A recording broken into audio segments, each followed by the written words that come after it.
ওয়ালাইকুম, কেমন আছেন সবাই? আশা করছি ভালো। আজকে আমি আপনাদের সাথে আমার কোরিয়া ট্রিপের অভিজ্ঞতাগুলো শেয়ার করব। আমি প্রথম দিনেই গিয়ে বাজারে গিয়েছিলাম, ওদের বাজারগুলো ঠিক কেমন হয় এটাই আজকে আপনাদের সাথে শেয়ার করব। তো চলুন আমার সাথে আমরা ঘুরতে বের হয়ে যাই। আজকে ওদের চিকেন ডে ছিল, মানে পুরো কোরিয়া জুড়ে সবাই ওই দিনে চিকেন খাবে। কেউ ফ্রাই, কেউ রান্না করে, কেউ স্যুপ করে। তো আমরাও বাজারে গিয়েছিলাম কেনার জন্য। তো কেউ ফ্রাই কিনে নিচ্ছে, কেউ কাঁচা চিকেন কিনে নিচ্ছে। মানে ওই দিন নাকি সবাই, আমি যেদিন গিয়েছিলাম এর পর দিন অবশ্য ছিল চিকেন ডে। তো আমরা বের হয়ে গেলাম ঘুরতে, তখনই শুনলাম।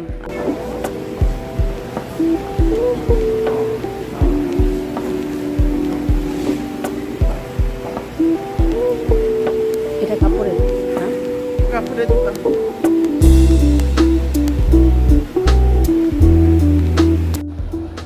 এটা হলো কাপড় আর অ্যাক্সেসরিজের শপ, যেখান থেকে অনেক রিজনেবল প্রাইসে কাপড় চোপড় এবং অ্যাক্সেসরিজগুলো কেনা যায়।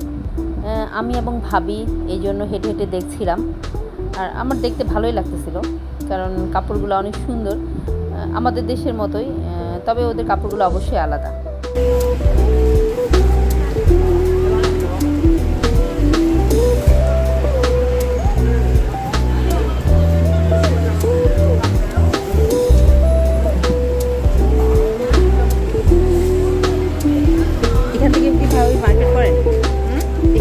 মার্কেট করেন?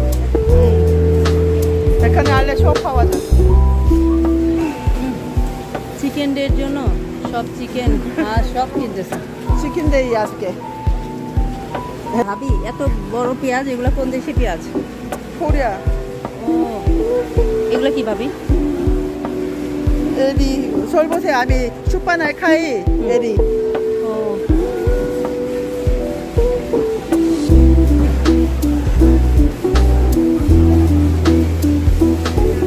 কাপড়ে কি সেল দিছে?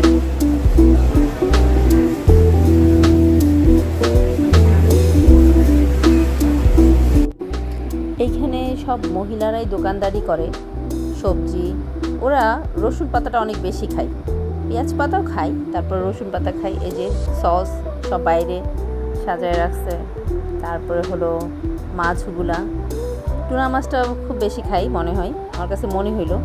তারপর হলো কাঁচা সবজি, তারপরে কিমচি পাতা, যেটা ওরা সবচেয়ে বেশি খায়। আরেকটা জিনিস, এখানে ফ্রিজগুলাতে মানে খাবার, কিমচি, তারপরে এই টাইপের, আমার কাছে আচার টাইপের মনে হলো, আইসক্রিমের ফ্রিজের মতো করে কিমচি, তারপরে এইসব সবজিগুলা ফ্রোজেন করে রাখে, ওইভাবেই বিক্রি করে, আর দেখতে ভালোই লাগে।